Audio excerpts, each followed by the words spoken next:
Bismillahirrahmanirrahim. Baik, saya akan menjelaskan tentang pengertian mujtahid dalam sejarah Islam.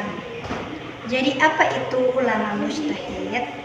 Ulama mujtahid dalam Islam merujuk pada para cendekiawan agama yang memiliki kemampuan untuk melakukan ijtihad, yaitu proses intelektual untuk menggali hukum syariat dari sumber-sumber utama Islam seperti Al-Quran, hadis, ijma atau konsensus ulama, dan qiyas atau analogi. Kata mujtahid berasal dari bahasa Arab, yaitu jahada, yang berarti berusaha keras. Mujtahid bukanlah gelar statis, melainkan status yang dicapai melalui pengetahuan mendalam, integritas, dan kemampuan berpikir kritis. Mereka berperan penting dalam mengembangkan fikih atau hukum Islam sepanjang sejarah, terutama selama era klasik Islam ketika tidak ada mazhab yang dominan. Ijtihad muncul sebagai respons terhadap masalah baru yang tidak secara eksplisit diatur dalam teks suci. Namun, pintu ijtihad dianggap tertutup oleh sebagian ulama Sunni setelah abad keempat Hijriyah. Meskipun beberapa mazhab seperti Syiah dan beberapa ulama kontemporer masih membukanya. Adapun kriteria untuk menjadi mujtahid, maksudnya untuk dianggap sebagai mujtahid, seseorang harus memenuhi syarat-syarat ketat yang dikembangkan oleh ulama klasik seperti Imam Al-Ghazali dan Ibnu Khaldun.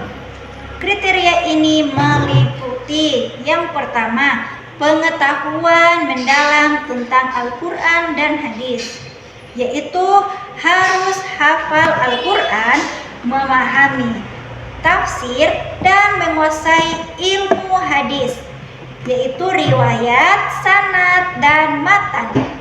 Yang kedua, kemahiran dalam bahasa Arab, menguasai nahwu atau gramatika, saraf atau morfologi, dan bangha atau retorika untuk memahami teks suci dengan akurat.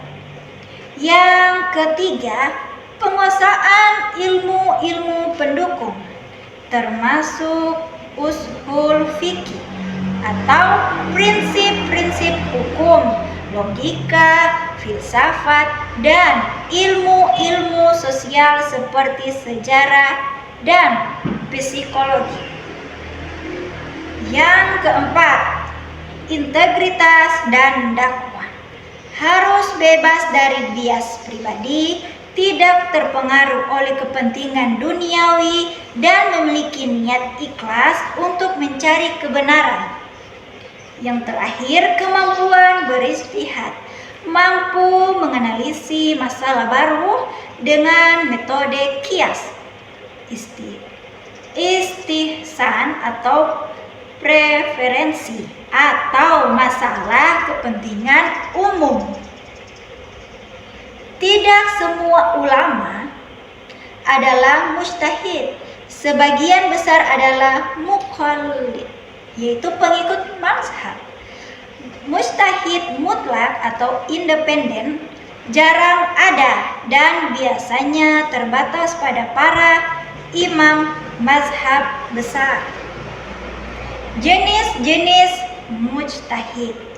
Ulama membagi mujtahid berdasarkan tingkat kemampuan dan lingkup ijtihad mereka. Yang pertama, itu ada mujtahid mutlak atau absolut mujtahid. Dapat mengenali hukum dari nol tanpa bergantung pada mazhab lain. Contoh langkah para imam mazhab seperti Abu Hanifah atau Imam Malik. Yang kedua, mujtahid mazhab atau mujtahid within school. Mengikuti prinsip mazhab tertentu tetapi dapat berijtihad dalam masalah cabang. Contoh, ulama seperti Al-Syafi'i dalam mazhabnya sendiri. Yang berikut mujtahid muqayyad, yaitu restricted mujtahid, yaitu terbatas pada ijtihad dalam mazhab tertentu, tidak boleh keluar dari prinsip dasar mazhab. Dan yang terakhir mujtahid mustaqil, yaitu independen mujtahid, yaitu jarang seperti ulama, maksudnya seperti ulama kontemporer yang tidak terikat mazhab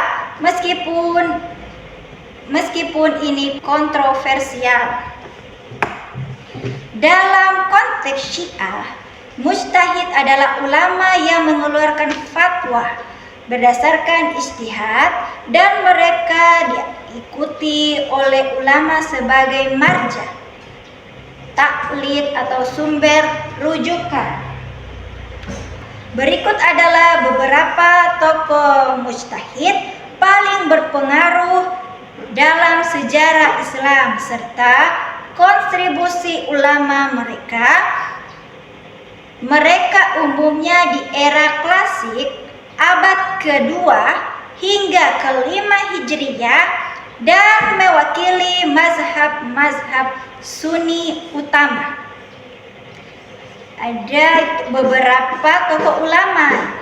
Yang pertama, Imam Abu Hanifah 699 sampai 761 Masehi, pendiri mazhab Hanafi.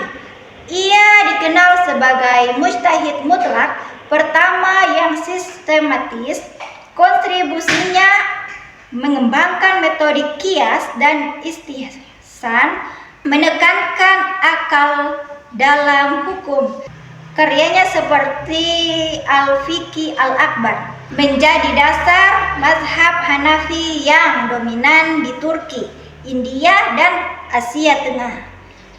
Yang kedua, ada Imam Malik bin Anas 711 sampai 795 Masehi, pendiri mazhab Maliki, mujtahid yang sangat konservatif, mengutamakan hadis Madinah. Kontribusinya kitab Al-Muwatta sebagai kumpulan hadis pertama yang sistematis, mazhabnya kuat di Afrika Utara dan Andalusia. Yang ketiga ada Imam Muhammad bin Idris Al-Syafi'i 767 sampai 820 Masehi, pendiri mazhab Syafi'i. Ia melakukan ijtihad untuk menyatukan metode Hanafi dan Maliki. Kontribusinya memperkenalkan ushul fikih sebagai disiplin dengan kitab Al-Risalah sebagai fondasi. Mazhabnya tersebar di Indonesia, Malaysia, dan Timur Tengah. Ada juga Imam Ahmad bin Hambal 780 sampai 780 sampai 855 Masehi, yaitu pendiri mazhab Hambali, mujtahid yang menolak qiyas jika bertentangan dengan hadis. Kontribusi kitabnya yaitu Musnad Ahmad sebagai koleksi hadis terbesar, yaitu mazhabnya ketat dan dianut di Arab Saudi. Yang berikut ada Imam Ja'far al-Sadiq 702 sampai 765 Masehi, yaitu tokoh Syiah mujtahid dalam mazhab Ja'fari. Kontribusinya mengembangkan ijtihad sebagai metode utama Syiah, menekankan akal dan hadis Ahlul Bait. Ia dianggap sebagai imam keenam oleh Syiah Imamiyah. Yang terakhir, ulama kontemporer, yaitu meskipun ijtihad tertutup, menurut sebagian tokoh seperti Muhammad Abdul 18 sampai 49 sampai 1905 dan Yusuf Al-Qaradawi yaitu 1926 sampai 22 melakukan ijtihad modern seperti dalam isu-isu kontemporer seperti Bank Syiah dan hak perempuan. Berikut kontribusi mujtahid dalam perkembangan Islam.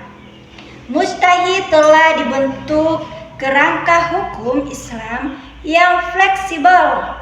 Mereka mengatasi tantangan seperti ekspansi Islam ke wilayah baru, interaksi dengan budaya asing, dan masalah sosial, misalnya pengembangan mazhab. 4 mazhab Sunni yaitu Hanafi, Maliki, Syafi'i, Hambali. Mungkin keragaman pendapat mencegah stagnasi. Ada juga ijtihad dalam bahasa sosial. Tokoh seperti Al-Ghazali 1056 sampai 1111 mengintegrasikan sufisme dengan fikih, sementara Ibnu Taimiyah 1263 sampai 1328 berijtihad melawan bid'ah. Dampak globalnya, ijtihad mereka mempengaruhi hukum internasional, etika bisnis, dan pendidikan hingga hari ini. Namun, ijtihad juga menuai kritik seperti resiko kesalahan atau pembenaran inovasi yang bertentangan dengan sunnah. Dalam Islam modern, ulama seperti dari Al-Azhar atau Dewan Ulama Indonesia terus berijtihad untuk isu-isu seperti teknologi di lingkungan. Terima kasih. Itulah materi dari saya tentang penjelasan tokoh ulama mujtahid dalam sejarah Islam. Semoga bermanfaat bagi kita semua. Wassalamualaikum warahmatullahi wabarakatuh.